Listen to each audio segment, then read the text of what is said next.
Já me familiarizei, vamos lá ver. Isto vai correr bem. Tá bom. Então, boa tarde a todos. Mais uma vez, a gente agradece a presença de todos, agradecemos a presença do professor Fernando. O professor Fernando, então, ele é mestre em Ciências de Enfermagem pelo Instituto de Ciências Biológicas de Abel Salazar, da Universidade do Porto. É professor na Escola Superior de Enfermagem de Coimbra, é especialista em enfermagem de reabilitação pela Escola de Enfermagem Pós-Básica Dr. Ângelo da Fonseca. Ficou alguns anos, né, professor, em frente à direção da escola, e a nossa intenção hoje com o senhor realmente é esse bate-papo, que o senhor possa trazer a experiência de Portugal, né? Como que acontece essa reabilitação, a enfermagem e reabilitação em Portugal, que aqui no Brasil, como o senhor viu, né, até me questionou, né, como que estava, como que está sendo aqui no Brasil. Então a gente tende ainda a aprender muito com vocês. Então é um dos objetivos de hoje. Nós agradecemos, e aí agora estamos aqui ansiosos para ouvir. Pois, já vi aí a Alessandra, também é uma velha amiga, que, enfim, que já nos tivemos muitas vezes juntos. Eu gostava de acrescentar aqui à apresentação da Beatriz duas coisas só para todos ficarmos com o nível de informação bom. Eu estive 16 anos em atividades de gestão da escola, o que significa que sou um professor barra investigadora, encostado às boxes, como se costuma dizer aqui em Portugal, que é, estive 16 anos parado nessas áreas mais de docência, e vou agora retomar mais 2 ou 3 anos que só me faltam para me jubilar, e portanto, enfim, mas vou outra vez agora dar mais umas aulas. Depois, pronto, isto para vos dizer que não sou uma pessoa muito ativa, ou não tenho sido muito ativo, porque saí das atividades de gestão há pouco mais de meio ano. E, portanto, tive 16 anos em full time na gestão da escola. Depois, no entanto, sempre fui um entusiasta pela enfermagem de reabilitação, e, portanto, nunca me desliguei lá do mestrado, onde ia lá dar uma duziazinha de aulas aos alunos, só para não me desligar completamente. E assim cá fora da docência e da atividade académica, eu continuei sempre e ainda continuo ligado a uma instituição, que é a Associação dos Enfermeiros de Reabilitação, que é em Portugal, que é uma associação com alguma força, que tem um grupo de trabalho ali da região norte do nosso país, do Porto, não sei se conhecem, que são uns entusiastas ainda maiores do que eu, e que têm conseguido unir os enfermeiros de reabilitação e de alguma forma têm ajudado a alguma progressão da nossa área de especialização aqui em Portugal. Até talvez sejamos a área de especialização, de entre as que existem em Portugal, mais bem organizada e com mais poder digamos, de negociação, de impacto perante a sociedade, perante até o poder político, porque somos assim bastantes e bem organizados. Encontramos-nos uma vez por ano, agora vai ser agora no dia 29 e 30 de novembro, 1 e 2 de dezembro. Este ano vai ser ali na Figueira da Foz, e nesse âmbito também tenho ajudado a construir aqui um outro projeto muito engraçado. Bom, eu já não vou ao Brasil há um ano, e já a certa altura as nossas expressões e palavras às vezes são diferentes, espero que me estejam a entender mais ou menos, porque por vezes nós pensamos que nos entendem, mas a nossa forma de exprimir é diferente do português brasileiro, e se não me entenderem, digam-me, pronto, e eu falarei mais pausado, ou tentarei utilizar mais alguma palavra diferente. Dizia eu que dentro desse projeto da Associação dos Enfermeiros de Reabilitação, nós estamos a construir uma revista científica, que se chama revista de enfermagem de reabilitação, e tivemos agora a boa notícia desta semana, que ainda não foi anunciado publicamente, mas eu já posso aqui dizer que fomos aceitos na Scopus, o que é um passo interessante do ponto de vista de referenciação e, portanto, de impacto da própria revista. Pronto, é uma revista que nasceu há 3 ou 4 anos, temos vindo a construir uma lógica de rigor e tal. Temos um problema, não temos muitos artigos, mas tem-se construído de tal forma que a Scopus aceitou-nos a indexação. Bom, então, se estiverem de acordo, eu ia então partilhar aqui os 4 ou 5 diapositivos, 4 ou 5 não, os 10 ou 12, e depois trocávamos impressões no final sobre aquilo que vocês entenderem útil. Perfeito. Vou aqui outra vez à janela, e então eu tenho aqui um PowerPoint, vou aqui pôr no início, e pronto. Contar-vos aqui um bocadinho da história da enfermagem de reabilitação, daquilo que sei. A enfermagem de reabilitação nasce em Portugal, muito por força, eu penso que tenho aqui um diapositivo a seguir, muito por força daquilo a que nós chamamos aqui a guerra colonial. Portanto, nós, aqui nos anos 60, tivemos um processo de guerra naquilo que na altura se chamavam nas antigas colónias portuguesas, que era Angola, Moçambique e Guiné, principalmente Angola, Moçambique e Guiné. E isto, eu penso que tenho aqui algures a seguir. Em 61, portanto, de 61 a 74 existiu esta guerra colonial. E foi a guerra colonial que despertou a necessidade de criar em Portugal, que até aí não existia, um centro de reabilitação, que ainda hoje existe, e que na altura era um centro que quando foi fundado e durante umas décadas, foi um centro de referência em Portugal e até na Europa, enfim. Até serviu de modelo depois para outros centros de reabilitação. E que surgiu motivado porque nós tínhamos muitos militares que vinham dessa guerra com graves deficiências, e o país, enfim, a ditadura, nós tínhamos aqui uma ditadura em Portugal, não sabia muito bem o que é que lhes havia de fazer, e então foi criado o Centro de Reabilitação, chamado Centro de Reabilitação do Alcoitão, e é essa criação do Centro de Reabilitação do Alcoitão que despoleta a necessidade de criar um conjunto de especializações, como sejam, a começar pelos médicos, quer dizer, a chamada medicina física e reabilitação, ou fisiatria, que é uma especialidade médica, em Portugal teve um grande impulso por força do Centro de Reabilitação do Alcoitão e por força desse problema da guerra colonial e dos militares que vinham de lá com graves deficiências. E é nessa altura que é criado o Centro de Reabilitação, que são criados uma série de cursos, como sejam os fisioterapeutas, os cursos de terapia ocupacional, e em Portugal nascem todos aqui na década de 60.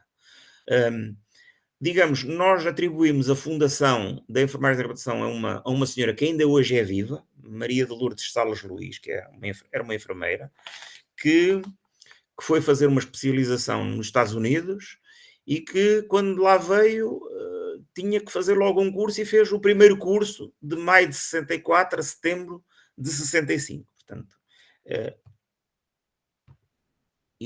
portanto, é aqui na década de 60 que surgem os primeiros cursos. Estes primeiros cursos são organizados e vocacionados para especializar enfermeiros para trabalharem no Centro de Medicina de Reabilitação.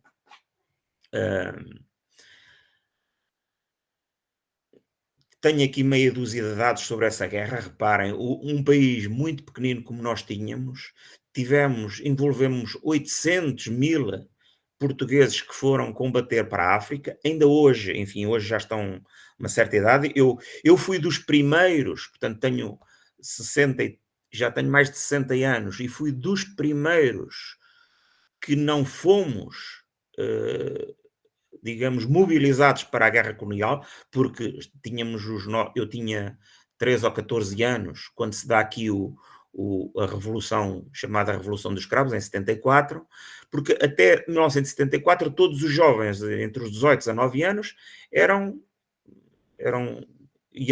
tinham que ir para esta guerra e tinham que por lá permanecer 2 e 3 anos, e muitos eram feridos em combate.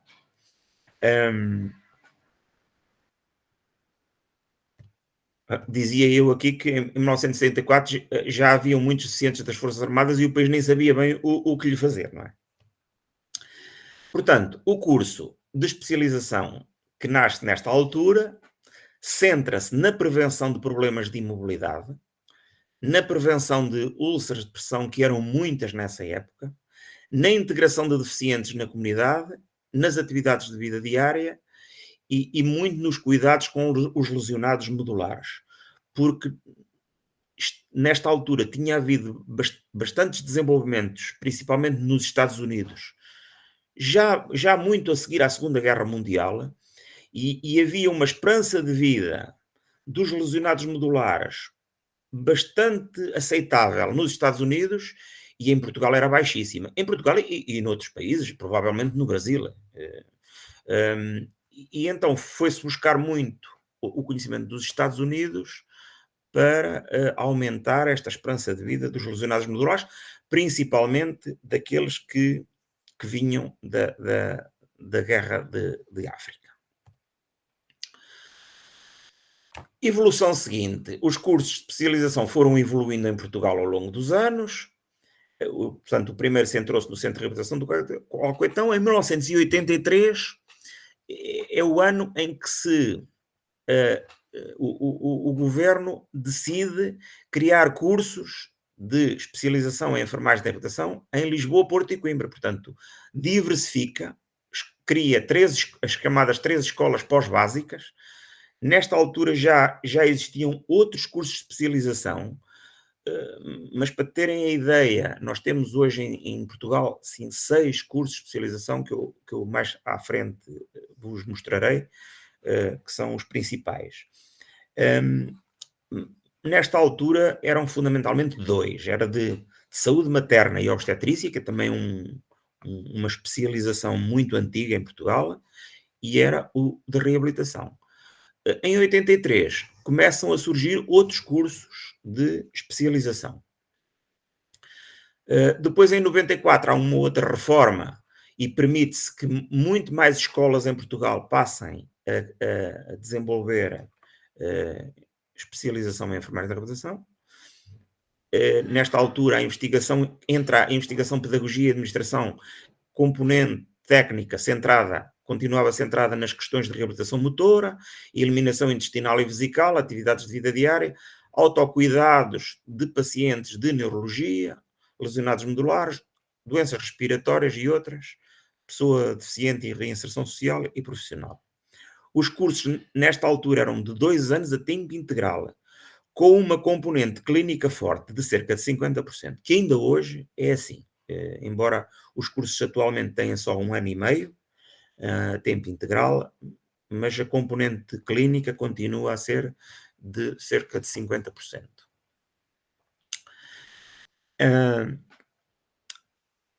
Fiz aqui uma resenha, fui aqui rever uns apontamentos que tinha e fui fazer uma resenha histórica sobre o curso que eu fiz. Portanto, eu terminei a minha especialização em 88 e nesta altura o curso continuava centrado na prevenção de problemas da imobilidade.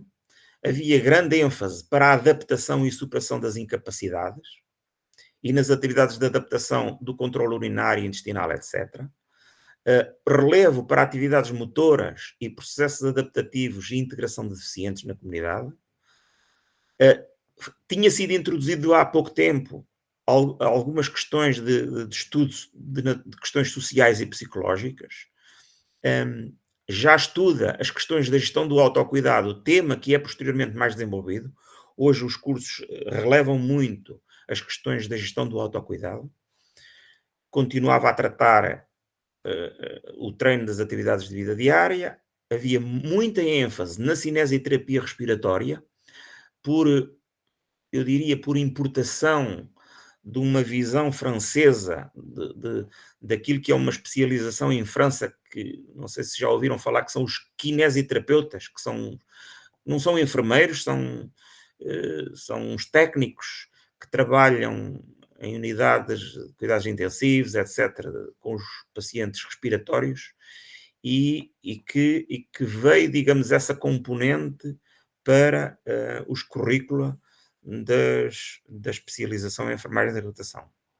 E depois tinha uma componente de investigação, de gestão e de pedagogia, numa lógica de preparar futuros enfermeiros, gestores e académicos. E é verdade que durante aqui alguns anos, eu diria até algumas décadas, a década de 80, 90 e até 2000, houve aqui uma certa altura em que nós tínhamos bastantes enfermeiros de reabilitação em Portugal, mas uma grande parte não estava a exercer a sua atividade técnica e, portanto, estavam a exercer enquanto enfermeiros gestores, como nós aqui temos, digamos, 3 categorias de enfermeiros gestores: enfermeiros chefes, supervisores e diretores, e muitos enfermeiros de reabilitação, enfim, pelo seu currículo, pelo seu reconhecimento, durante muitos anos, muitos destes estavam a exercer funções de outra natureza que não técnica, e até houve aqui,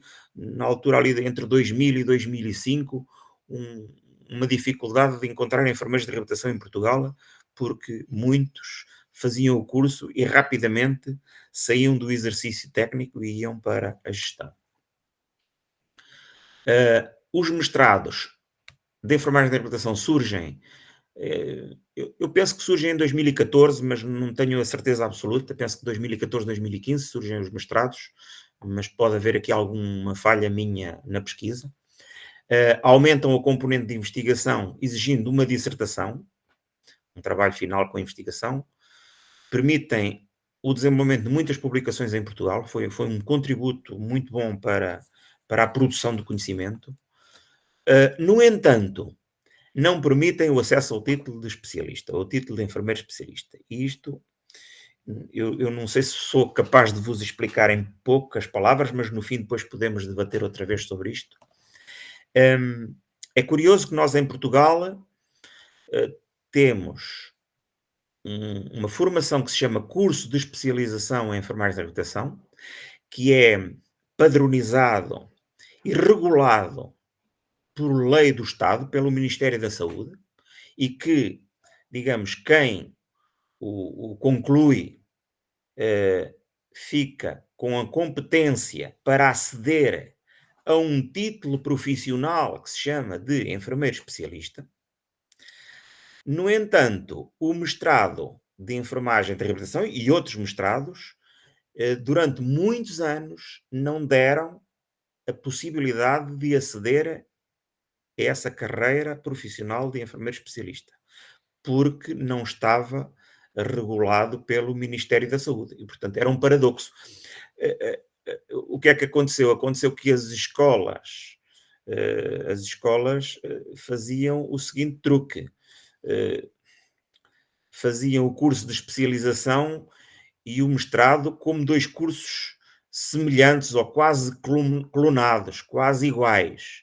E os estudantes faziam os 2 cursos ao mesmo tempo, sendo que, como eles eram iguais, tinham poucas diferenças. A grande diferença era que no mestrado tinha que haver uma dissertação, um trabalho final com investigação, e no curso de especialização nem sempre era exigido isso. Mas, portanto, por exemplo, na Escola de Enfermagem de Coimbra, durante muitos anos isto aconteceu. Os estudantes iam frequentar 2 cursos em simultâneo. A maior parte das atividades eram iguais nos 2 cursos, e depois o mestrado tinha lá mais umas atividades pontualmente. Pronto, é isto que significa esta frase que eu aqui tenho, que é: isso origina que muitas escolas o desenvolvam em paralelo com o curso de especialização reconhecido para a prática profissional. Portanto, só o curso de especialização era reconhecido para a prática profissional.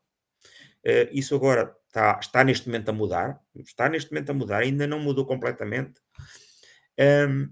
Falar-vos aqui um bocadinho da Ordem dos Enfermeiros. Portanto, no Brasil será o COREN, não é? A Ordem dos Enfermeiros, que surge aqui no início deste século, tem vindo a elaborar alguma documentação, muita documentação até diria. Eu trago aqui 2 ou 3 tópicos que me parecem muito interessantes para vos situar, porque a Ordem dos Enfermeiros de alguma forma vem condicionar a partir de 2010 os currícula dos cursos de especialização em enfermagem da recuperação e dos mestrados em enfermagem da recuperação. Dos documentos muito importantes é o regulamento de competências do enfermeiro especialista em enfermagem da recuperação. Depois, se quiserem, eu posso até vos mandar os documentos. É um documento extenso que define em pormenor as competências do enfermeiro especialista. Eu só tenho aqui 2 ou 3 tópicos.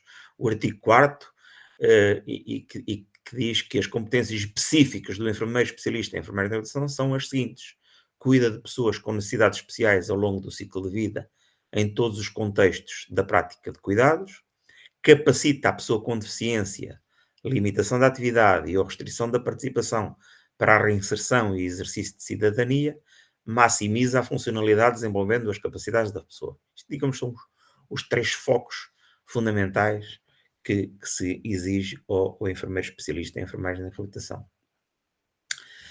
E depois um outro documento que é muito importante e que atualmente condiciona, eu até acho que condiciona demais, mas é aqui uma discussão dentro da nossa casa que temos que continuar aqui a fazer, e enfim, há aqui bastantes divergências entre nós sobre isto.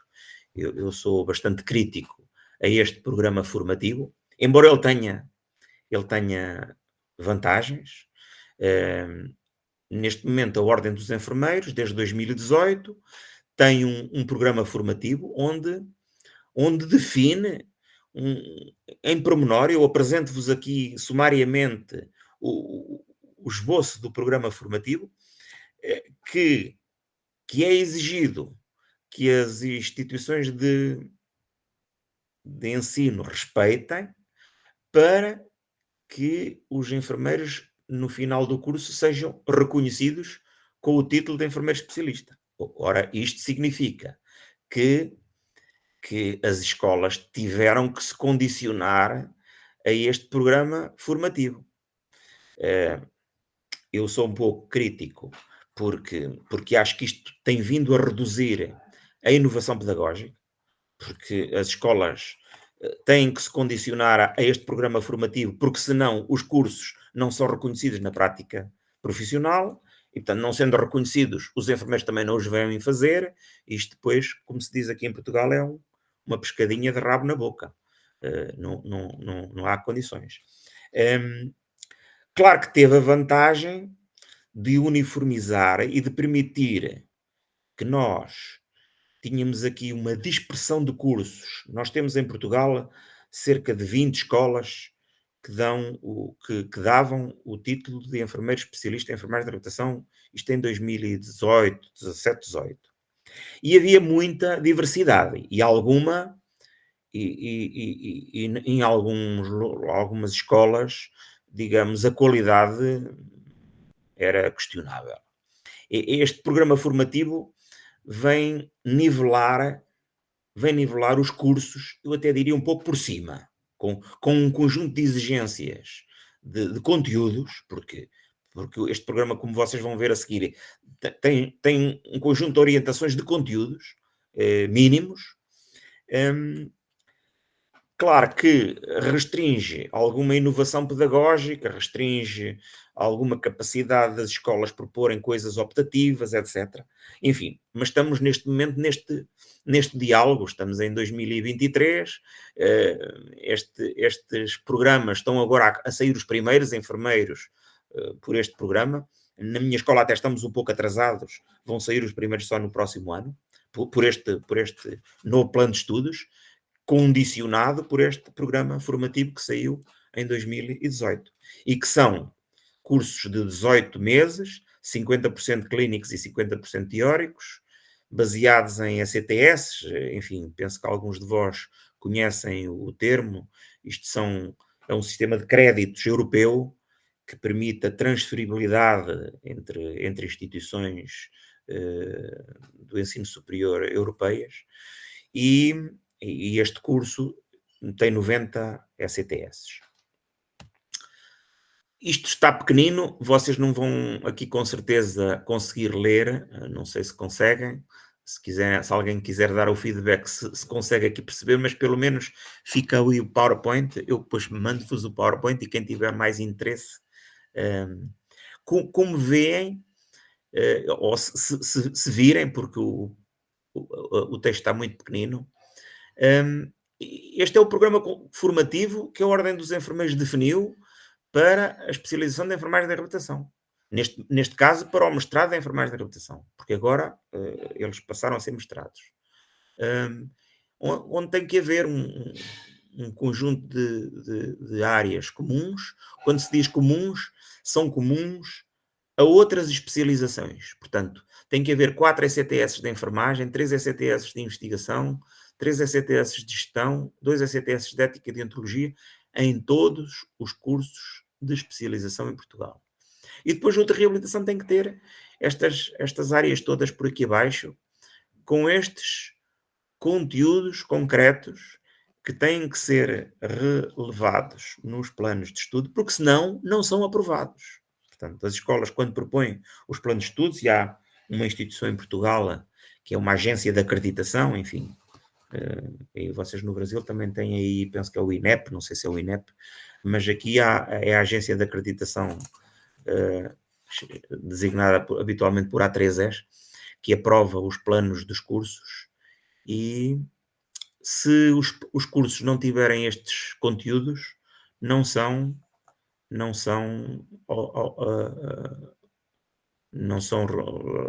reconhecidos. Eu estou a ser ouvido? Está sim, está sim. Muito bem. Então, isto é mais um bocadinho e já começamos o diálogo. A componente anterior que vos mostrei do programa formativo da Ordem dos Enfermeiros é a componente teórica, e depois temos aqui a componente clínica, que também, obrigatoriamente, todos os cursos têm que ter estas horinhas de experiência clínica em processos neurológicos, em processos cardiorrespiratórios, em processos ortotraumatológicos, com um conjunto de horas mínimas, técnicas terapêuticas, depois aqui uma área de opção, e depois estas experiências clínicas têm que ter alguma diversidade de instituições em que todos os formandos têm que passar algum tempo em hospitais ou hospitais gerais ou centros de reabilitação, têm que passar algum tempo em experiências clínicas no domicílio, ou UCCs ou SSIs. Isto são nomenclaturas de unidade de cuidados continuados, enfim, são instituições aqui mais ligadas à comunidade. Tem que passar também por algumas destas áreas, portanto, e depois um relatório final com discussão pública de um relatório do estágio desta componente clínica. E isto é obrigatório para que o enfermeiro com esta formação, que pode ser atualmente de mestrado, quando sai com o título académico, seja reconhecido profissionalmente como enfermeiro especialista.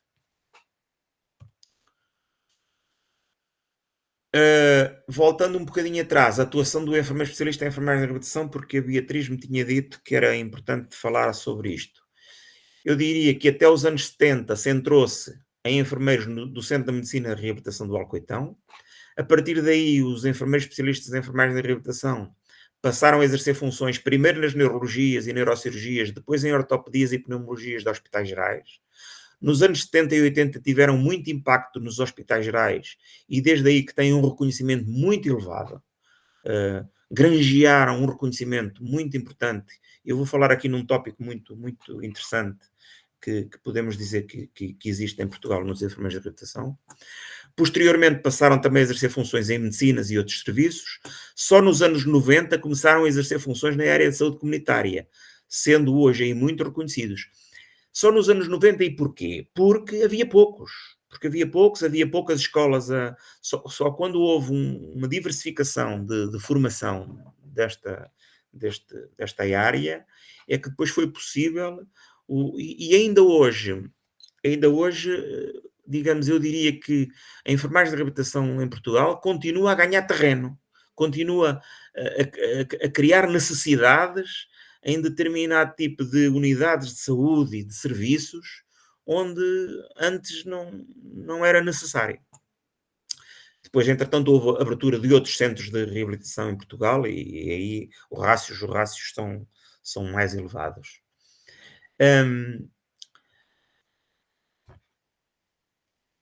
Eu diria que, embora em Portugal, ao contrário da área médica, a enfermagem não tem muita prática de referenciação entre enfermeiros, enfim, se calhar no Brasil esta realidade também deve ser assim, mas até gostava de vos ouvir sobre isto.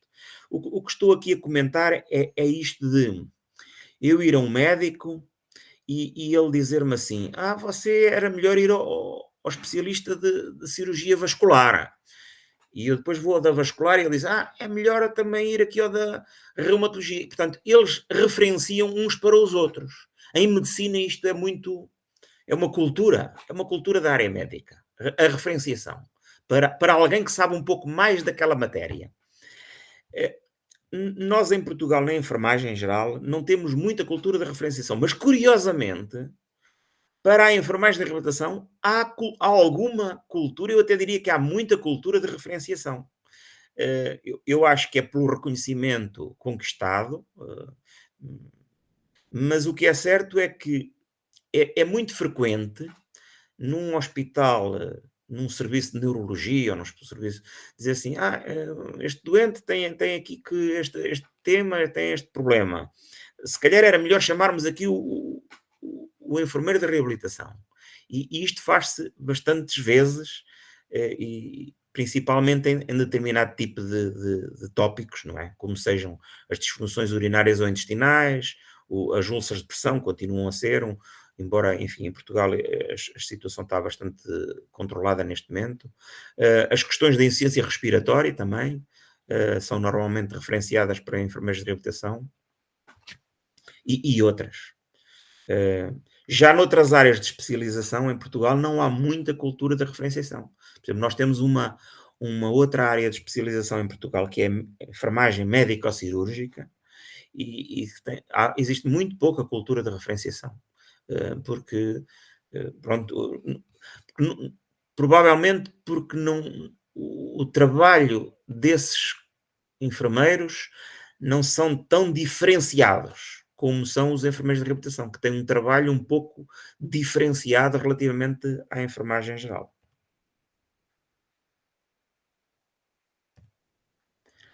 Depois, penso que é o último tópico que vos vou falar, também em mais um documento, que é um documento que a Ordem dos Enfermeiros produziu e que vem desenvolvendo há cerca de 15 anos. O último regulamento, chamado Regulamento de Dotações Seguras, é de 2019. E nesse regulamento são definidos mínimos aconselhados para aquilo que se chama dotação de enfermeiros, dotação segura, dotações de enfermeiros nos serviços, para que, digamos, os cuidados sejam seguros. E então há uma referenciação muito específica para o número de enfermeiros especialistas. Eu tenho aqui 3 ou 4 tópicos que fui lá buscar ao documento. É um documento também muito extenso. Por exemplo, em unidades de cuidados na comunidade, aconselha-se a que por cada 1000 habitantes haja 0,25 enfermeiros especialistas em enfermagem de reabilitação, o que significa que será um especialista por 4.000 habitantes. Estamos a falar de centros de saúde, da comunidade, etc. Depois, em equipas de cuidados continuados integrados, as tais SCCIs, que é um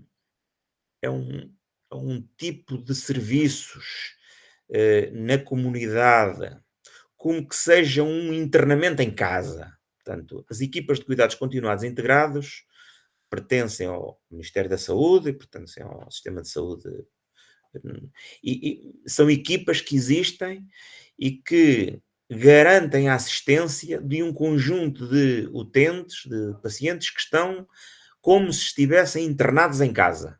Eventualmente com soros, eventualmente tem que se lá ir 2 e 3 vezes por dia.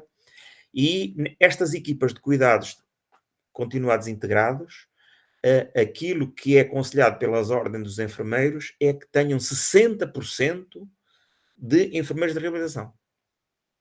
Depois, nos serviços de internamento, também há um normativo, a alocação por serviço de pelo menos 2 enfermeiros especialistas em enfermagem de reabilitação por cada 15 clientes, calculada adicionalmente, isto é, não fazem parte da equipa de cuidados gerais, por forma a garantir a prestação diária de cuidados especializados de 12 horas em todos os dias da semana.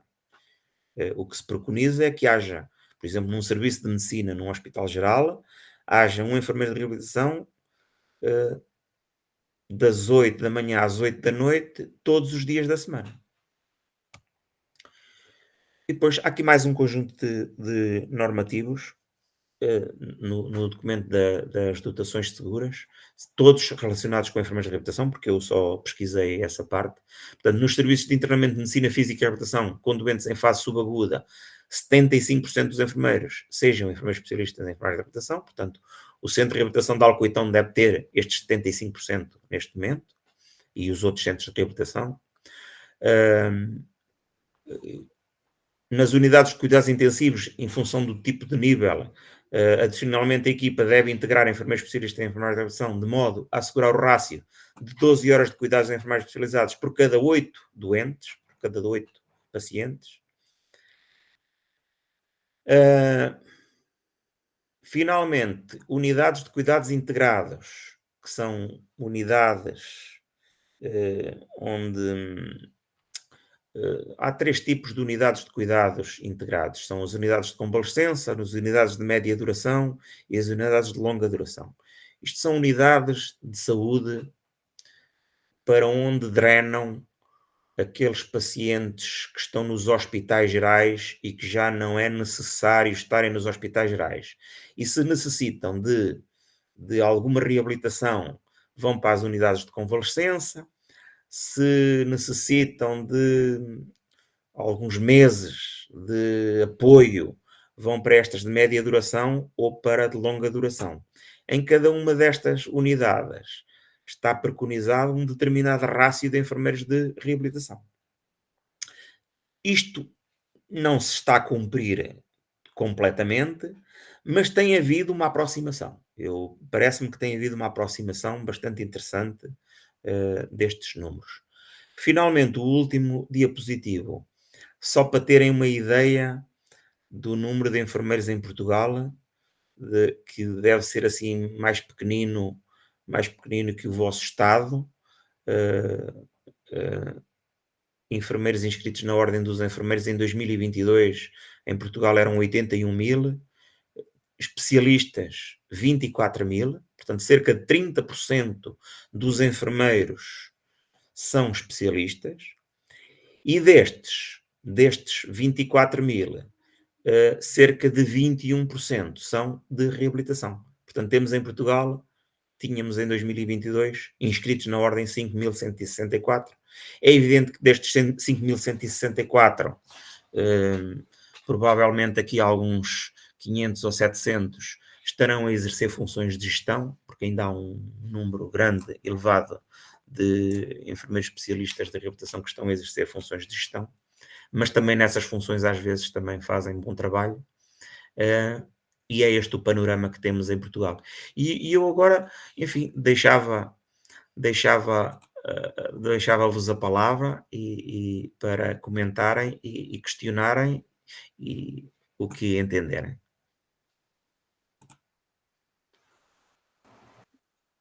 Professora, a gente agradece a sua apresentação, acho que foi de grande valia, né? Acho que todas as pessoas que estão aqui conseguiram entender esse panorama, assim, de Portugal.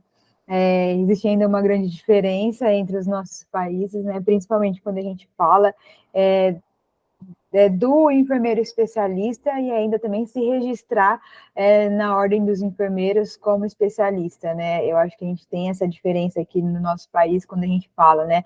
Muitas pessoas acabam realizam especialização, mas na hora de se inscrever no conselho acabam não se registrando como especialista.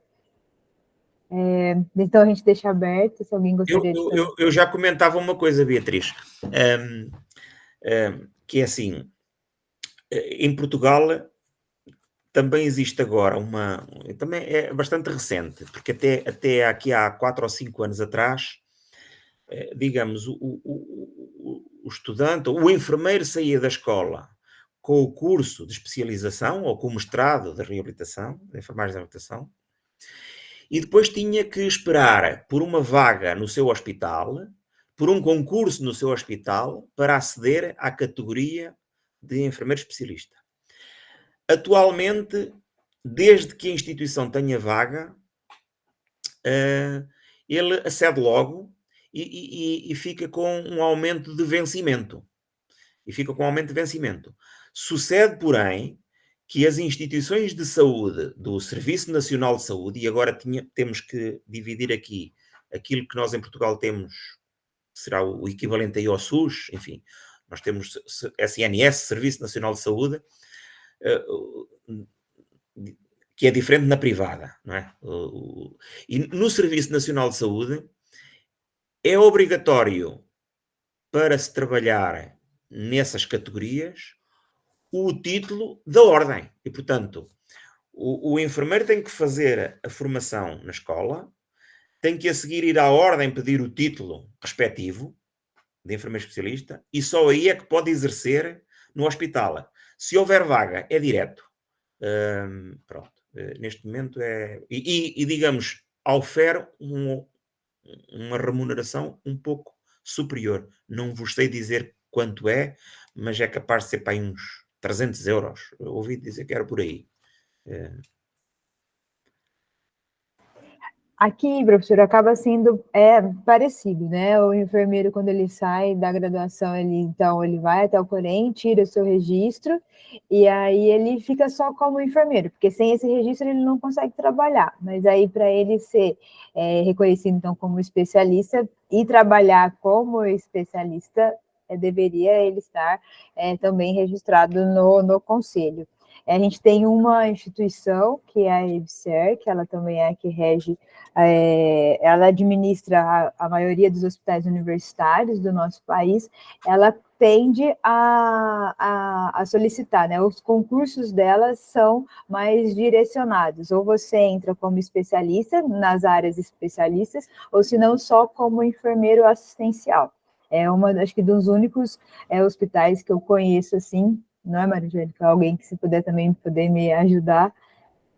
Não, só ia complementar isso mesmo, Bia. Queria agradecer também ao professor Fernando pela explanação, dar um panorama de como é a formação, né? Eu tive na Escola Superior de Coimbra, tive lá em Porto também, na Escola de Porto. Assim, eu acho fantástico a forma como vocês se organizam, né? Em torno da enfermagem.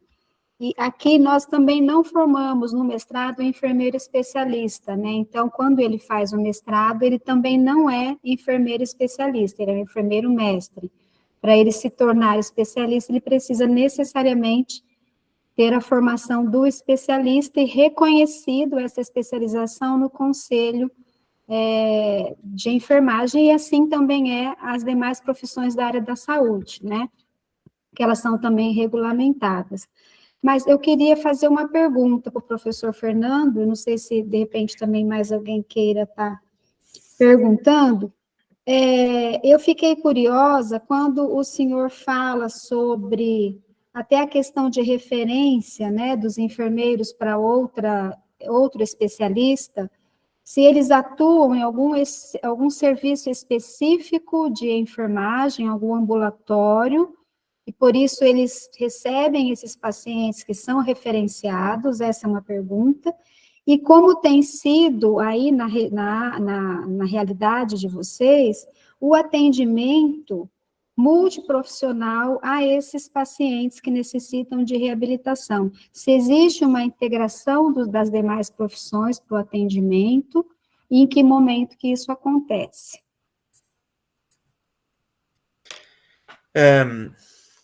A Angélica está aqui a fazer uma pergunta difícil, mas eu vou aqui explicar o que for capaz.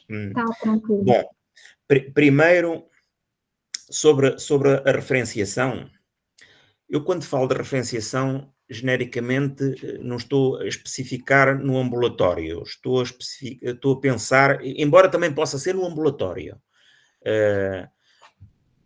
porque atualmente, como na área de saúde comunitária, já há bastantes enfermeiros de reabilitação, começa a haver espaços, eu aqui conheço, por exemplo, aqui em Coimbra, já 2 ou 3 locais, onde há serviços, centros de saúde, que nós chamamos aqui centros de saúde, onde naquele centro de saúde, por exemplo, aqui num centro de saúde em Coimbra, vou-vos dar um exemplo, chama-se Norton de Matos, que é um centro de saúde grande, que tem um espaço de enfermagem de reabilitação, com 2 ou 3 enfermeiros de reabilitação, e onde alguns pacientes são referenciados para ali. E são referenciados muitas vezes por outros enfermeiros e outras vezes por médicos. Atenção, nem sempre é só por enfermeiros. Mas isto é uma coisa inovadora. Eu só disse isto porque isto é um pouco inovador. Porque a enfermagem não tem muita cultura da referenciação. Mas também estava-me a referir... Porque aqui também é assim, aí assim, fiquei curiosa, porque é muito difícil a gente fazer referência para um outro colega, para um outro enfermeiro. Não tem, temos a cultura de referenciar para o médico. Sim. Você tem que ir ao cirurgião. E para outros profissionais também, para o fisioterapeuta, para nutricionista, mas às vezes para o próprio profissional realmente não. Mas quando falo da referenciação também falo, por exemplo, num serviço de neurologia. Atualmente os serviços de neurologia dos hospitais gerais e centrais, eu diria que todos em Portugal têm enfermeiros de reabilitação. Alguns terão só 1, outros terão 2 ou 3 e outros terão 4 ou 5, dependendo. Enfim, aqui em Coimbra nós temos bons rácios de enfermeiros de reabilitação nas neurologias. Eu penso que praticamente todas as neurologias vão ter 2 ou 3 enfermeiros de reabilitação. E é típico nós estarmos lá com alunos da licenciatura, portanto, alunos de graduação, e observarmos isto, um enfermeiro de cuidados gerais está a prestar cuidados a um doente, observa qualquer coisa e diz, temos que chamar aqui o enfermeiro de reabilitação. Ou aquele doente tem que começar a fazer os primeiros levantes. Vamos chamar o enfermeiro de reabilitação.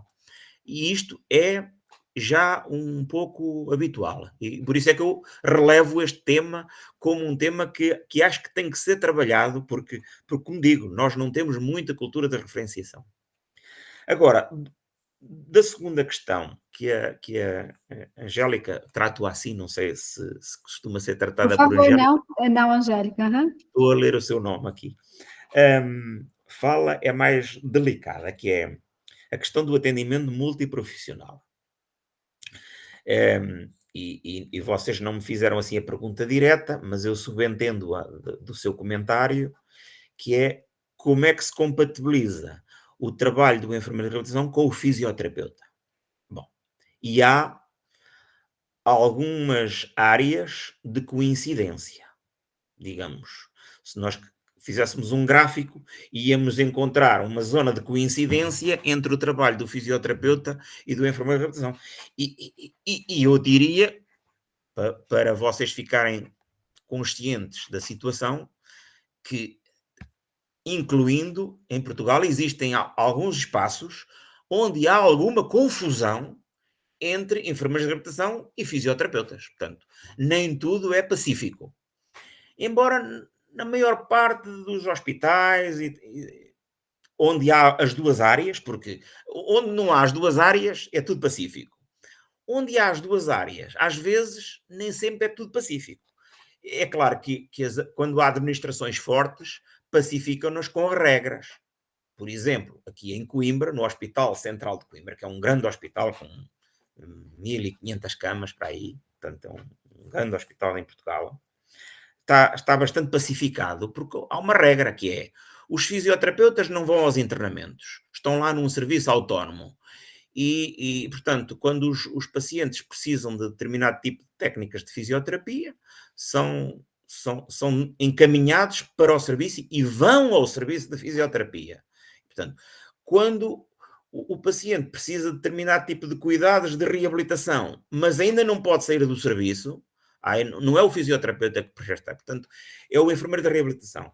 Portanto, em alguns sítios as coisas são assim um pouco pacíficas. Eu às vezes lá aos meus alunos costumo dizer que qual é a diferença entre o fisioterapeuta e o enfermeiro de reabilitação, porque há sempre quem me pergunta, então, mas qual é a diferença? Porque efetivamente os enfermeiros de reabilitação tocam muito em trabalho motor, em trabalho respiratório, que é trabalho também dos fisioterapeutas. E eu costumo dizer assim um pouco a sorrir que quando um paciente tem uma lesão dos ligamentos do joelho, eu costumo dizer a quem é que vai recorrer? E eu faço esta pergunta, e faço este exercício com os estudantes, vou ao fisioterapeuta. Mas eu às vezes digo assim, mas pode ser o enfermeiro da reabilitação. Não, é o fisioterapeuta e tal. Eu digo, olha, se for o Ronaldo, vocês sabem quem é o Ronaldo, não é? O nosso jogador de futebol. Se for o Ronaldo, vai ao fisioterapeuta. Porque o que ele precisa é de uns olhos para olharem para o joelho e para os ligamentos do joelho. Mas se for uma pessoa idosa, com um problema já cardíaco e com mais uns problemas pelo meio, pronto, podíamos aqui agora encontrar, se calhar o enfermeiro de reabilitação trata melhor do joelho, não estando só a olhar para o joelho. E de alguma forma, pronto, este enquadramento é um enquadramento útil, porque é mesmo assim, digamos, os enfermeiros de reabilitação têm uma visão mais holística das técnicas, não aprofundando às vezes tanto as técnicas, não as aprofundando no sentido de, digamos, da tal reabilitação do ligamento cruzado anterior. Quer dizer, estou a dar agora o exemplo do joelho, que a gente estuda também isso na enfermagem de reabilitação, mas quer dizer, nós não enfatizamos tanto aquela componente do treino muscular e da força e do exercício não sei o quê, nós enfatizamos mais a funcionalidade. Está tudo muito pacífico? Não. Há aí de vez em quando, em algumas instituições, alguma confusão, porque os fisioterapeutas também querem ir aos cuidados intensivos e em alguns sítios vão e depois, enfim, organiza-se. Mas não sei se eu estou a responder sobre esta questão do atendimento multiprofissional. Eu acho que é com os fisioterapeutas que há mais atrito de vez em quando, porque de resto não, quer dizer, com os terapeutas ocupacionais não há nada, com os terapeutas da fala não há nada, também são todos técnicos de reabilitação. Nestes grandes hospitais, todos eles têm um gabinete de terapia ocupacional, todos terão um gabinete de terapia da fala e os pacientes são encaminhados para esses gabinetes quando assim é necessário e por vezes são os enfermeiros de reabilitação a referenciá-los para aí.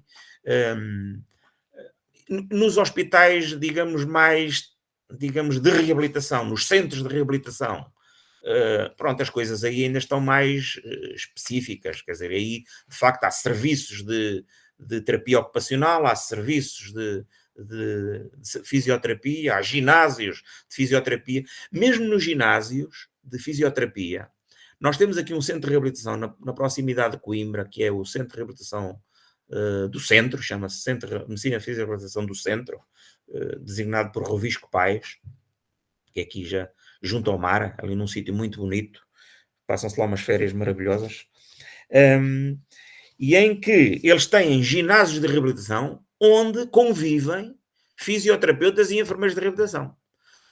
Dividiram lá as tarefas. Os enfermeiros de reabilitação lá trabalham as questões da respiração, da cinesioterapia respiratória, são enfermeiros, e os fisioterapeutas mais as questões motoras, mas pronto, nem sempre há completa transparência e lisura neste trabalho, mas enfim, não há assim muitos problemas em Portugal com isto.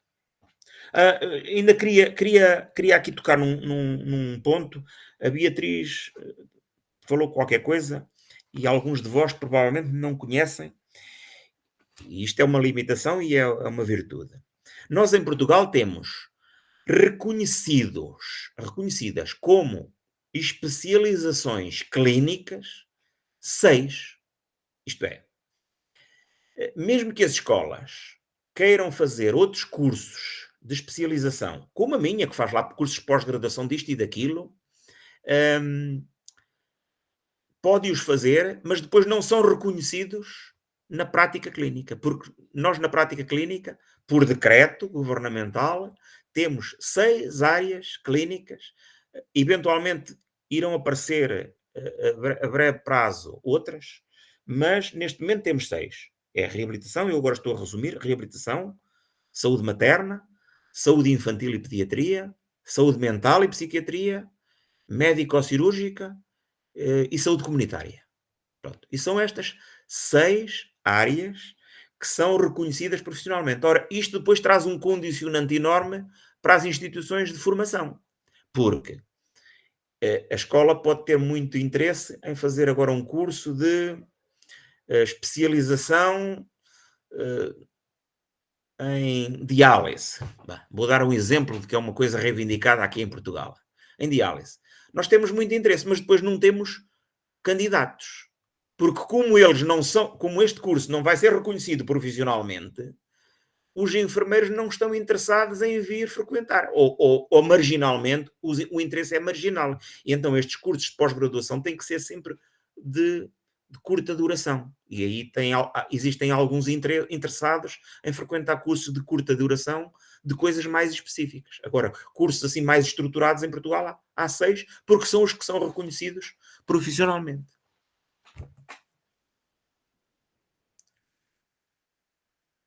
Obrigada, professor Fernando. Alguém gostaria de fazer mais alguma pergunta? Ô, professor, é interessante quando o senhor fala, né, em relação à fisioterapia e à enfermagem, né, porque aqui, acho que principalmente dentro dos hospitais, né, a gente esbarra também nesses conflitos, né, e aí eu vejo que a enfermagem, às vezes, deixa, né, um pouco esses cuidados mais para os fisioterapeutas, né, acho que por conta de algumas questões administrativas, o enfermeiro não tem toda essa capacidade, não de conhecimento, mas assim, de administrar a parte do cuidado, né, da assistência junto com a parte gerencial. Oi, professora Clara, a professora Alessandra também gostaria de falar, o professor Rodrigo, vocês ficam à vontade. O professor Rodrigo está na frente.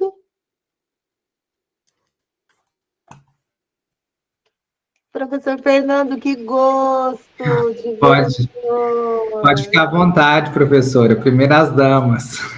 Obrigada. Primeiro, queria agradecer a professora Maria Angélica, Beatriz e o Rodrigo. Grande orgulho, né, professor, quando a gente vê os nossos estudantes virando professores em outras universidades e caminhando por aí. Professor, eu não estou na escola de enfermagem, estou numa outra unidade da Universidade de São Paulo, vim para cá para trabalhar e montar alguns serviços que tinham aqui para serem montados, mas continuo trabalhando da mesma forma nas questões urinárias, abrindo novas frentes aqui, começando tudo do zero de novo, já há alguns anos. Precisa vir conhecer, inclusive. Professor, uma das grandes dificuldades nossas hoje, assim, na discussão que vocês estavam fazendo, primeiro tem sido a formação dos nossos profissionais. Muitas vezes a gente vê os profissionais deixando para os outros profissionais pelas suas poucas habilidades e competências das suas áreas. Então, tudo aquilo que eu posso ir deixando para uma outra área, eu vou deixando. Mas tem uma coisa que tem acontecido no Brasil, nos últimos anos, principalmente pela questão da deshospitalização, uma coisa que, inclusive, o professor Rodrigo, a professora Maria Angélica estão trabalhando bastante, que é a entrega desse paciente para a família, sem a família ter condição nenhuma de assistência. E eu me lembro que Portugal tem um modelo, que é esse modelo que o professor citou na aula, da internação domiciliar, mas é um modelo muito diferente do que se pensa no Brasil, porque no Brasil, esse paciente ele fica muito dentro da saúde coletiva, do programa de saúde da família, e muitas vezes com profissionais que não têm condições de assistir esse paciente. Então, assim, acaba numa sobrecarga absurda dos familiares, e ao final o paciente ele fica todo desassistido, né? Porque ele não tem os profissionais especialistas que o acompanham nesse momento mais crítico do cuidado. Então, queria que o professor, eu me lembro de casos assim do professor contando, queria que o professor contasse um pouco como é isso aí, como que tem sido isso aí, principalmente depois do Covid, se isso mudou, não mudou, por favor. Bom, o modelo é bom, nem sempre é perfeito. Vamos lá ver, temos que ter consciência disto. Mas aquilo que nós chamamos aqui a área dos cuidados continuados é o que responde, digamos, a esse problema. Quer dizer, um paciente que está num hospital internado e que tem que ter alta e que a família eventualmente não tem condições, ou mesmo que tenha, normalmente, se continua a ter incapacidades e precisa normalmente é encaminhado para estas unidades de cuidados continuados. E nestas unidades, enfim, a regra é poder estar até ao limite de 6 meses, mas às vezes ultrapassa 6 meses. E ao fim de 6 meses, não raras as exceções que o doente vai a casa 1 mês ou 2 e depois volta para as unidades de cuidados continuados. Pronto, dependendo da situação. Se me perguntarem se há uma resposta imediata das unidades de cuidados continuados, não há. Às vezes há listas de espera de 1 mês e 2 meses para os doentes entrarem nos cuidados continuados. Neste momento, aí, com a ajuda dos dinheiros europeus, há aí uma perspectiva de criar, se não me engano, cerca de mais 5.000 camas em Portugal de cuidados continuados. Eu penso que neste momento haverá cerca de 15.000. Não tenho bem a certeza dos números, mas é assim já um número bastante interessante para o nosso país, mas que, face ao envelhecimento populacional, nós temos uma demanda brutal de necessidades de cuidados continuados, principalmente com pacientes idosos, não é? E estas unidades de longa duração, estas unidades de cuidados continuados de longa duração, estão cheias de doentes idosos, um paciente, por exemplo, que tem um acidente vascular cerebral, vai para a neurologia, fica lá 1 mês ou 2 meses, fica hemiplégico, fica afásico, etc. Por regra vai para uma unidade de cuidados continuados.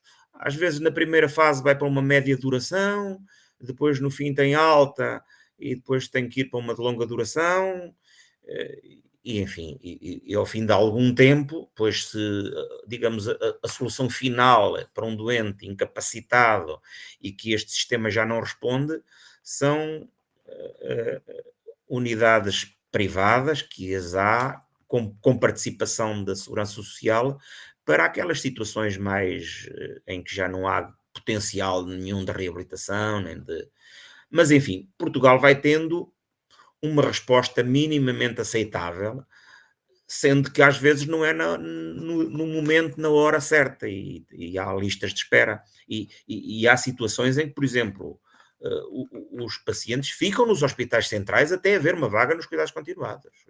E se a família não o levar, é evidente que há muitas situações em que as famílias não têm condições, e haverá muitas situações em que as famílias têm os pacientes em casa sem muitas condições, embora os serviços da comunidade também acompanham os doentes que estão em casa.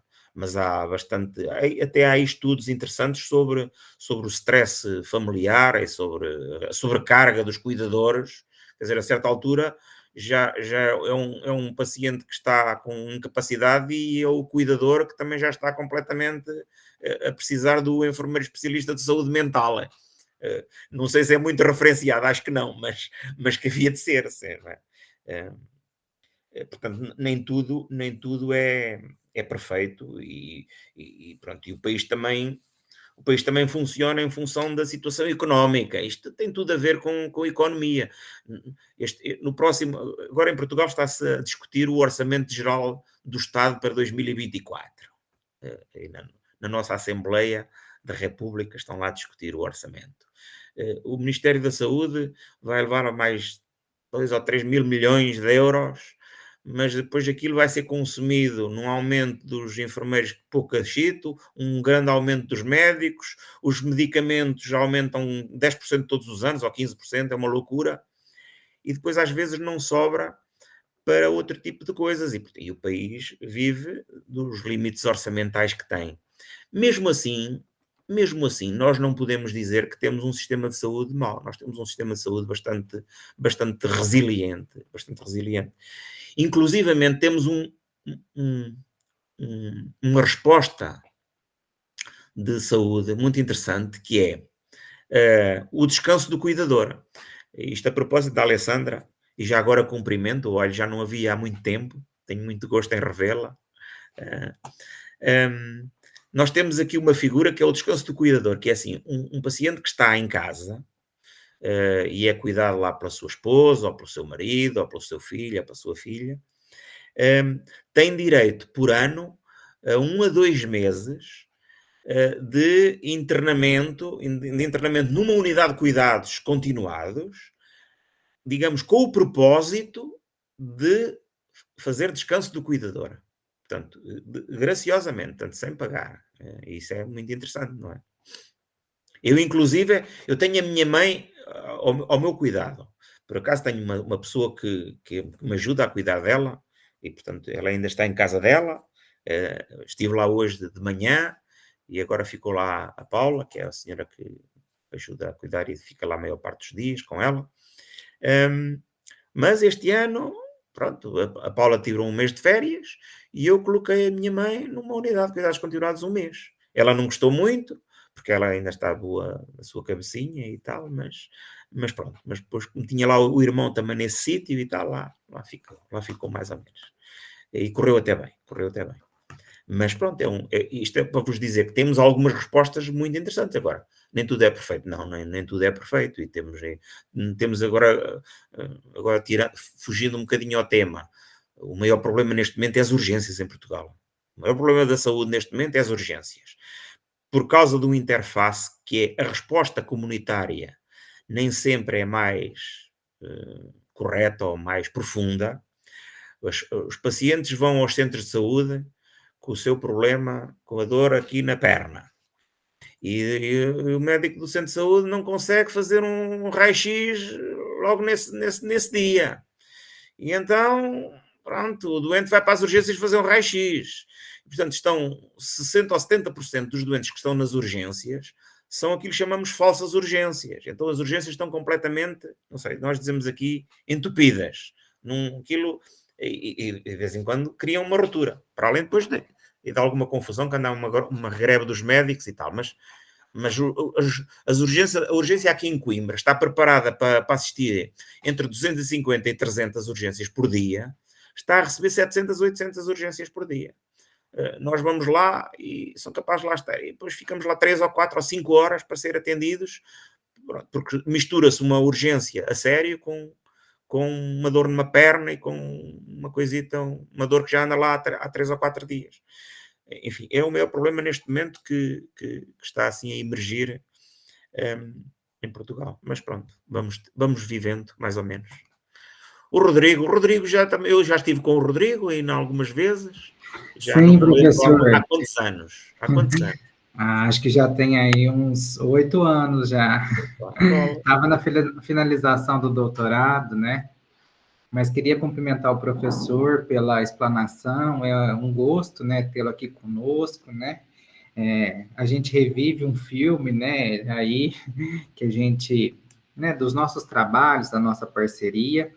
E eu queria dizer para o professor que aqui no Brasil, né, e até na Universidade Federal, a gente, né, junto com o Ministério da Saúde do Brasil, a gente está tendo algumas iniciativas de trabalhar a educação interprofissional, principalmente com foco na interprofissionalidade. Então, nós temos tentado cada vez mais enxergar quais são as competências comuns, específicas e colaborativas, né, para que a gente possa realizar esse cuidado.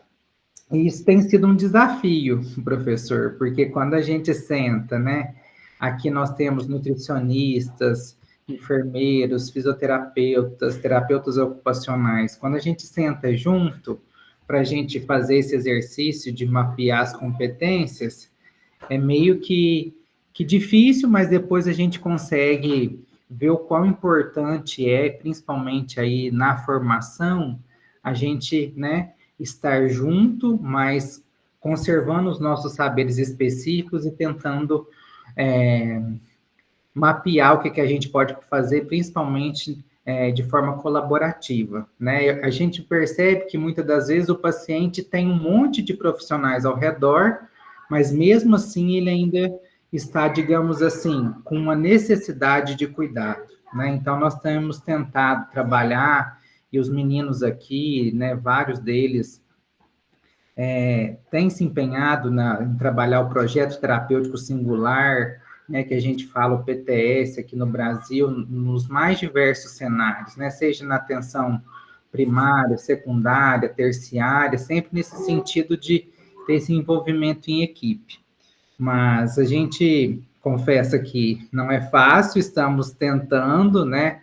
A professora Alessandra tem até uma escala agora de simulação de trabalho interprofissional, no sentido que temos que começar a pensar a transformação na academia, né?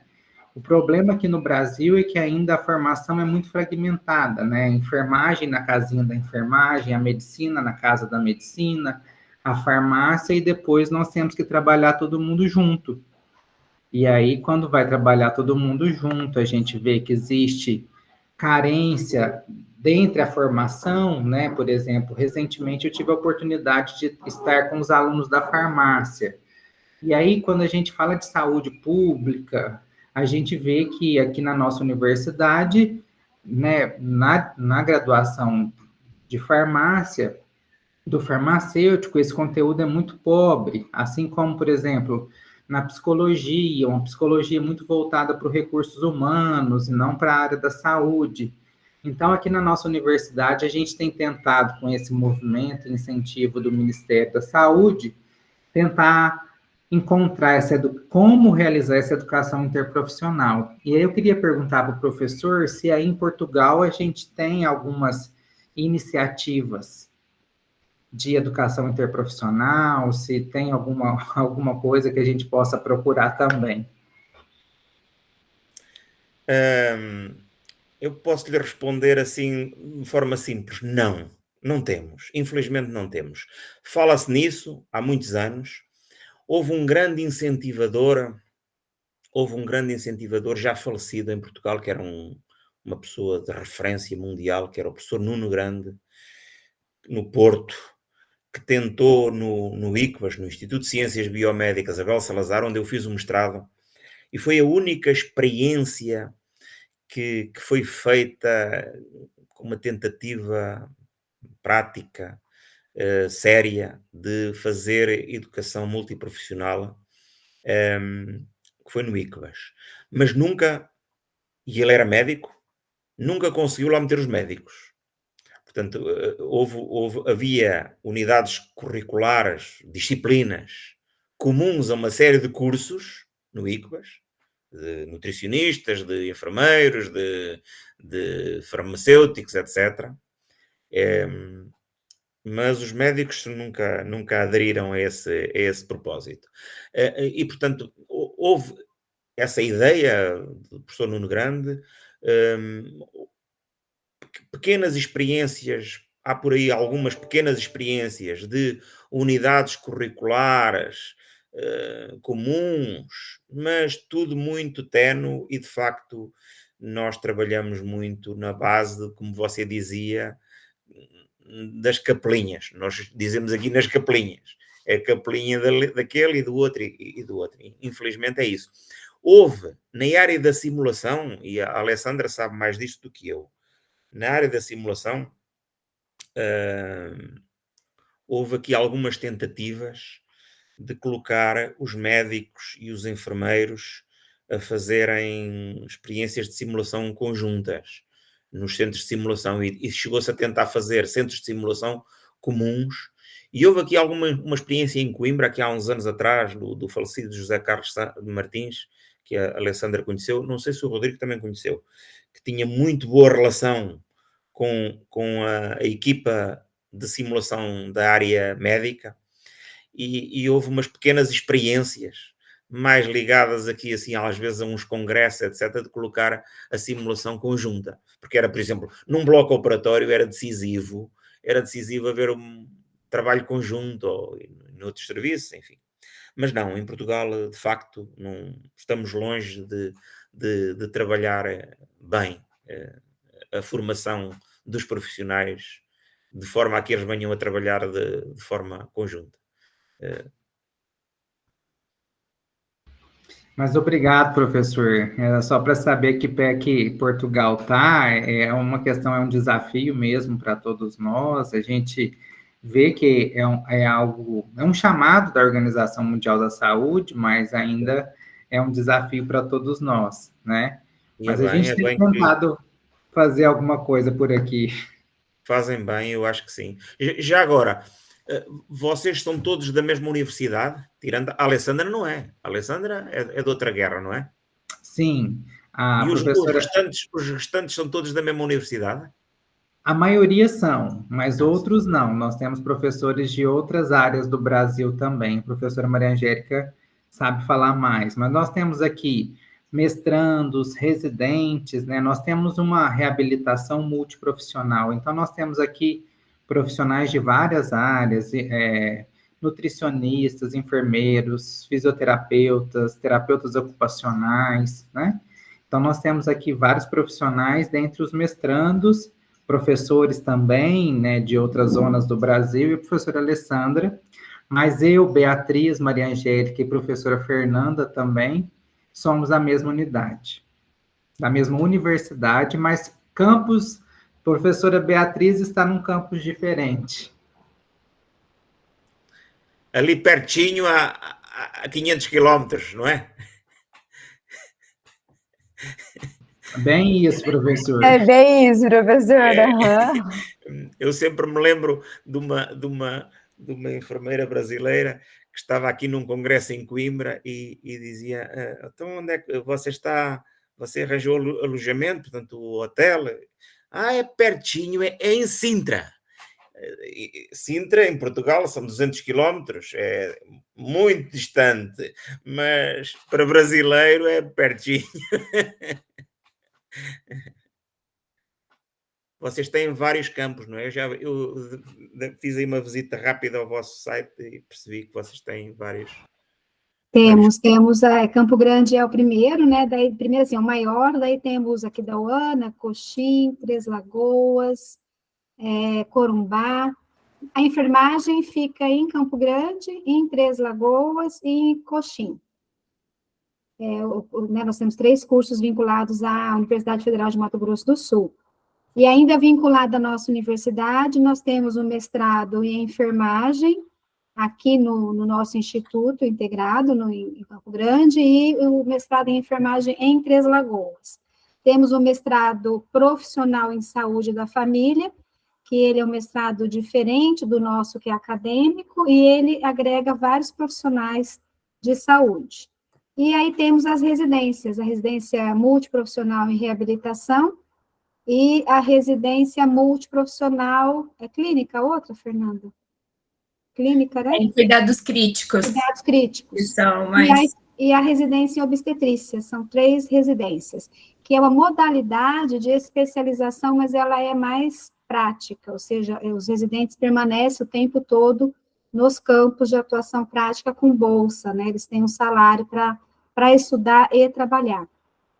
Ele tem uma carga horária bem intensa, né? Ela é mais de 4.000 horas, não sei se algum residente pode me ajudar na carga horária, mas eles fazem basicamente 12 horas semanais, né?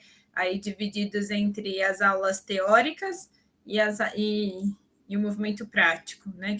Que a gente fala que as aulas práticas, e eu acho que como você colocou, são clínicos aí, né? Que eu acho que vocês chamam. Professora, no total é mais de 5.000 horas.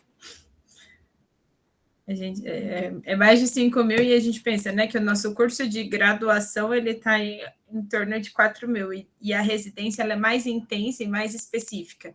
E no final eles têm o título, então, aí de especialista, né, mas é na modalidade de residência, né, lá são 60 horas na semana, né, então... Aí nessas 60 é dividido, né, na assistência e mais algumas coisas em estudo. Uhum. Eles cumprem o plantão normal dentro do hospital e mais a hora do estudo. 40 horas no hospital, se eu não me engano, e 20 de estudo, né, na residência. Isso. E aí o pessoal que está assistindo, né, estão presente aqui, eles estão essa residência em reabilitação física, né, e até uma das enfermeiras, e ele é né, profissional. Então, nesse momento, a gente tem 2 enfermeiros, né? Um que já está no 2º ano, que a gente fala que é o R1, e o R2, né? Que é o 2º ano e o 1º ano. E até elas estavam dizendo aqui, né, no comentário, uma delas da dificuldade, muitas vezes, até do conselho aqui ainda reconhecer no Brasil a reabilitação física como uma área de especialização, né? Quando a gente diz na área de reabilitação, nós ainda temos essa fragilidade, né? Em alguns momentos nós tivemos essa discussão entre os enfermeiros na reabilitação, que na enfermagem nós ainda temos a reabilitação ainda não tão forte como é em Portugal, né? Eu conheci aqui há uns anos uns enfermeiros da Rede Sara que tinham uma componente muito interessante e conhecimentos muito fortes, coincidentes com a nossa especialização aqui, por sinal. Sim, nós temos alguns centros, a Rede Sara é uma rede muito forte no Brasil, uma rede hospitalar, nós temos algumas redes, e até, né, Angélica, os alunos também me ajudem, que nós chamamos, né, eles são atendimentos mais ambulatoriais de segmento, então esse paciente, quando ele recebe a alta, ele vai, então, encaminhado para esses centros, para que ele faça toda a reabilitação nesses centros, né? Então, é onde ele passa ali dentro dos centros. Então, a gente tem né, algumas associações que são, muitas vezes, filantrópicas. Angélica, acho que seu microfone está desligado. Na verdade, são mais instituições de reabilitação neuromotora e principalmente voltada ao público infanto-juvenil, né? Porque nós temos uma limitação grande de vagas. Então, nós não temos vinculados diretamente ao serviço público de saúde uma unidade específica de reabilitação, como há em outros lugares. Nós temos os serviços conveniados ou habilitados pelo SUS, ou seja, então há uma referência, esses pacientes, eles vêm para a atenção primária, que seriam as unidades de saúde, né, que ficam nos diversos setores da comunidade, e ele precisando, então, na própria rede de atenção em saúde pública, nós temos o Serviço de Atenção Domiciliar, que é o SAD, esses seriam, eles são compostos por uma equipe multiprofissional de atendimento a essas pessoas no domicílio, mas eles não dão conta da demanda Então, a maior parte dos pacientes atendidos por essas equipes são pessoas que fizeram cirurgia de oncologia e que necessitam de um cuidado domiciliar, pessoas com doenças renais crônicas com diálise peritoneal, mas não atende a quantidade de pessoas que necessitam. E aí nós temos essas instituições de reabilitação mais focadas para as deficiências intelectuais e neuromotoras, né? Então, fica aí uma clientela que são essas que saem do hospital, muitas vezes necessitando de um cuidado de saúde especial, né? E que acabam sendo devolvidas para a família, como foi colocado aqui, e essas famílias também não têm o preparo para o cuidado em casa, e esses pacientes ficam desprovidos do cuidado profissional. Por quê? Porque eles precisam, daí eu tenho um plano de saúde para pagar a reabilitação, porque nós não temos, por exemplo, a reabilitação integral pelo SUS.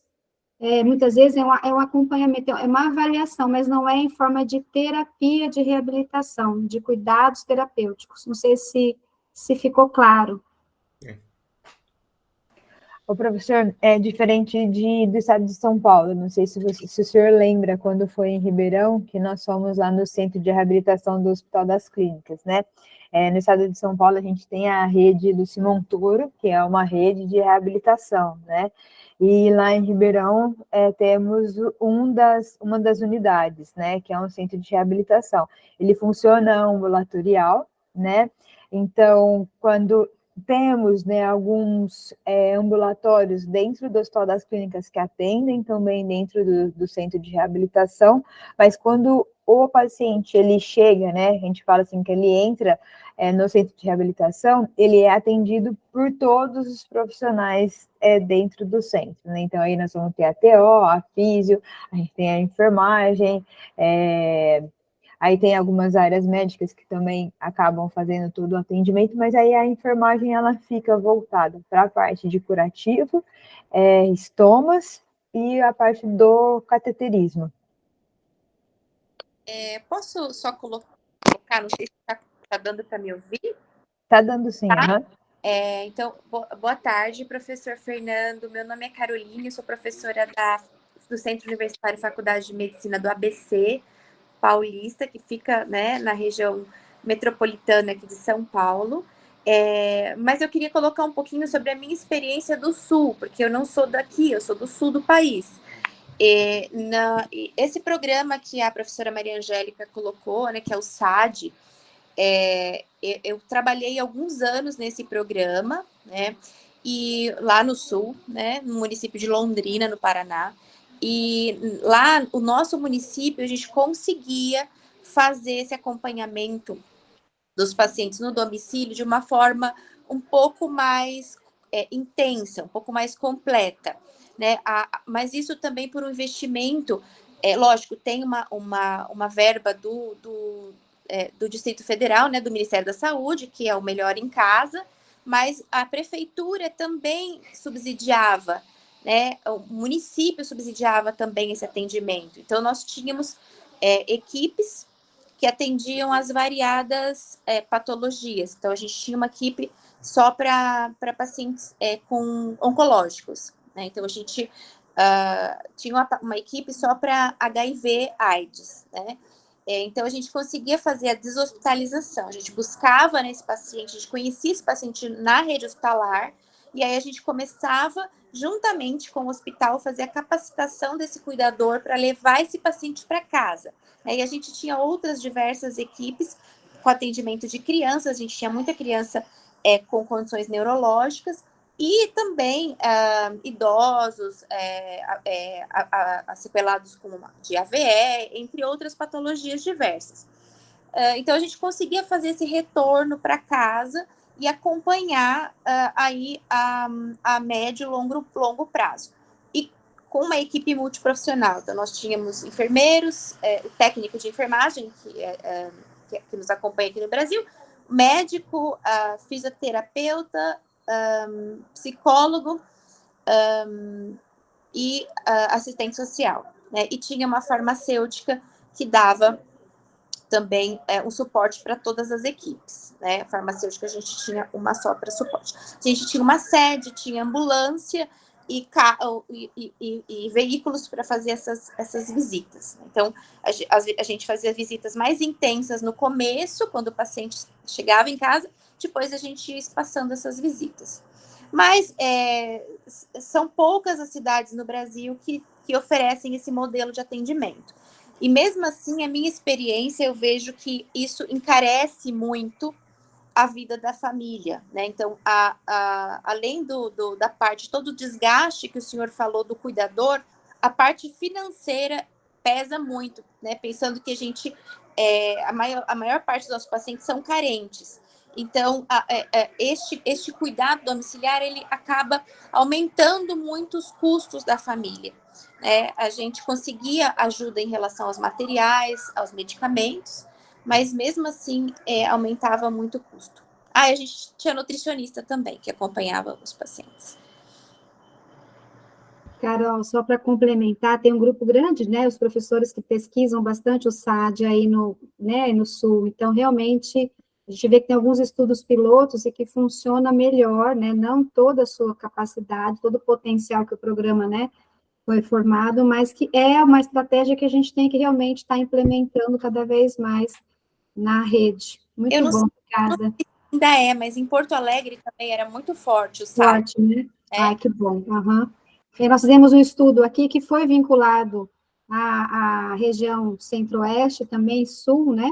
E em outros lugares do país, nós observamos que aqui a gente tem o SAD funcionando, e funciona, só que não atende a toda a população que necessita, porque não tem ainda equipe suficiente. Aqui na região onde eu estou é muito carente na questão de reabilitação, Uhum. Em todos os sentidos, né? Então a gente sente aquilo que o Rodrigo falou, né? Dá alta para o paciente. Sim. E o paciente fica sem referência, né? Então a unidade básica de saúde não dá conta de acompanhar e o paciente fica sem referência. Aí a importância de nós, né, Rodrigo, habilitarmos a família, eu não gosto muito de capacitar a família, mas de habilitá-la, né, de proporcionar a ela, né, condições para que ela, e realmente encarece muito um paciente que necessita de cuidados, né, e encarece, ainda mais quando há trocas de papéis dentro da família, né, quando a pessoa era provedora e deixa de ser, mas que realmente nós precisamos nos prepararmos e preparar os alunos para preparar essas famílias para o cuidado domiciliar, né, um cuidado de qualidade, que também não interfira tanto na dinâmica da família quanto essas situações interferem, né? Está aí o nosso trabalho, o nosso papel do grupo de pesquisa também. Estes processos estão muito relacionados com o financiamento. Isto está tudo relacionado com o financiamento. Quando há financiamento, quando o município colabora, quando há mais recursos, as respostas são melhores. Nós por aqui um pouco pela Europa e pelo mundo, já se fala aqui muito na questão da sustentabilidade. Nós temos o nosso Serviço Nacional de Saúde, que aí seria o SUS, enfim, para nós é o SNS, que é universal, tendencialmente gratuito, e, portanto, procura dar resposta a todos os problemas da saúde das populações, e dá, enfim, às vezes com um delayzito, mas vai dando, às vezes até dá demais, para ter uma ideia. Quer dizer, o nosso Serviço Nacional de Saúde, financiado pelo Estado, responde às vezes até bem demais, inclusive responde, por exemplo, aos turistas alemães cheios de dinheiro e nórdicos cheios de dinheiro e que não pagam nada, vêm aqui passar férias a Portugal ou passar os invernos, vêm aqui passar os invernos, e o Serviço Nacional de Saúde atende-os como qualquer cidadão, sem cobrar, etc. Assim como atende, no limite, pacientes que estão na privada. E vou dar um exemplo assim absurdo. Quer dizer, um doente que é operado num hospital privado, aquilo corre mal, vai parar ao Serviço Nacional de Saúde. É encaminhado para o hospital central do SNS. Portanto, o nosso sistema vai funcionando. Não funciona na perfeição. Não responde na hora determinada. Às vezes não responde. Ao nível, por exemplo, dos deficientes. Ao nível dos deficientes, não responde totalmente a todas as necessidades dos deficientes. Por exemplo, há aí uma grande luta de um grupo de deficientes em Portugal que pretendia ter pessoas, cuidadoras pessoais, para que eles fossem independentes. Já se fizeram aí umas experiências, mas mais uma vez este processo esbarra no financiamento. Portanto, os grandes deficientes na área dos lesionados medulares, que eu conheço melhor, ou na área de outras áreas que perdem às vezes o seu trabalho, a sua profissão, porque não são apoiados nesse processo, e depois acabam por ir parar a centros de cuidados no limite de idosos. Também existe isso em Portugal. Portanto, nós o nosso sistema é bastante resiliente, é bastante bom num país pequeno, não é? Que é um bairro aí da cidade de São Paulo. Nós somos aqui uma espécie de bairro da cidade de São Paulo.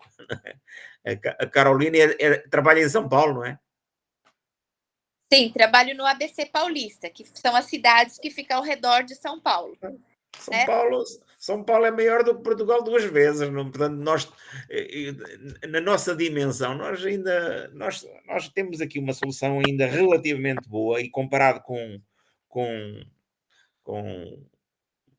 os melhores, somos as melhores respostas do mundo em termos de saúde, sendo que nada é perfeito, e fala-se aqui muito na questão da sustentabilidade, porque com a questão do envelhecimento populacional, com a questão de que em Portugal a taxa de natalidade, eu não gostei de dizer qual é, mas é 1,2 por mulher, que quando havia de ser 2,3 para manter o nível da população, tinha que ser 2, se não me engano, 2,3, e é 1,2. Portanto, nós estamos neste momento a compensar com imigração, com alguns brasileiros que vêm para cá, com alguns da África, Cabos Verdeanos, etc. E este é um problema grave, porque não havendo população para fazer determinados descontos e para alimentar a economia não sobe o suficiente para suportar o envelhecimento populacional. Quer dizer, nós temos uma pirâmide aqui que já não é pirâmide nenhuma, é um cubo, acho que já é uma pirâmide quase invertida. Há mais velhos do que crianças, quer dizer, precisávamos os de Gaza. Eu às vezes penso que aquelas crianças de Gaza tinham que vir todas para Portugal. No Brasil saiu agora mais ou menos isso também, professor. O Brasil está envelhecendo, exatamente. Estamos com a população de mais mulheres e mais idosos. Mas este é um problema grave do ponto de vista de sustentabilidade dos serviços públicos. Nem falo só da saúde, dos serviços públicos. Os serviços de educação, as universidades, um dia destes, quem é que vai financiar? Porque as aposentadorias, nós aqui chamamos as reformas. Sim. A tendência a baixar o nível da remuneração das aposentadorias. Das pessoas. Complicado. Não sei como isto vai ser. Mas muito bom, muito boa tarde. A tarde foi muito frutífera para nós. Acho que já é noite, né, professor? Aqui já é muito noite. Muito noite, então. Nós vamos agradecer, a professora Beatriz vai fazer os agradecimentos. Eu só quero agradecer de um modo geral todos que estiveram participando, em especial a sua presença aqui, professor Fernando. Mais uma vez, um prazer, um privilégio ter ouvido, né? E agradecer pelo tempo que o senhor dedicou aqui a nós. Muito obrigada. Obrigado foi um gosto muito grande, e pronto, podemos voltar a encontrar-nos outro dia, quando vocês entenderem. Sinta-se convidado a estar conosco. Posso encontrar aqui alguém para enfim, falar sobre algum outro tema, a Beatriz, enfim, quando quiser. Pronto. Tem os meus contactos Professora, a gente agradece mais uma vez o pessoal que ficou conosco até agora. Desculpa a confusão do horário, professor, mas é que Portugal terminou o horário de verão de vocês nesse final de semana, né? Pois foi, pois foi. E aí a gente também tem aqui esse horário a menos de Brasília, e por isso que a gente teve essa confusão. Mas foi ótimo, a gente gostaria de agradecer mais uma vez. Fernanda, também gostaria de falar alguma coisa? Gostaria também de agradecer, professor Fernando, estou junto com a professora Maria Angélica na liderança do grupo, né? Estou na vice-liderança desse grupo que trabalha com intervenção familiar. Gosto muito de ouvi-lo. Sou filha de português, minha família toda é portuguesa. Meu pai veio ao Brasil em 75. Então, quando o senhor conta da guerra, né? Meu pai saiu bem no ano que não tinha mais a guerra da Angola, mas os meus tios foram para a guerra, meu pai teve muitos amigos aí nesse movimento, né? Então, até fiquei pensando, quando contava os casos, falei, acho que tenho cada momento de história, tem alguém da minha família, né? Tenho alguns parentes que estão nas unidades de cuidados continuados, outros já, alguns tios que estão no lar, né, que vivem nas aldeias ali próximo de Vila de Rei. Então, eu tive, né, sempre, quando posso, vou visitá-los, ou alguns vêm aqui para o Brasil. Mas é esse movimento e essa troca muito interessante que foi. Então, foi muito bom compartilhar isso com você. Muito obrigado, muito obrigado. Acho que acredito que podemos já também encerrando, né? Até pelo delongar aí do nosso tempo, foi muito bom. Eu vou parar a gravação. Mais uma vez agradeço a todos pela presença e participação, ao professor Fernando em especial.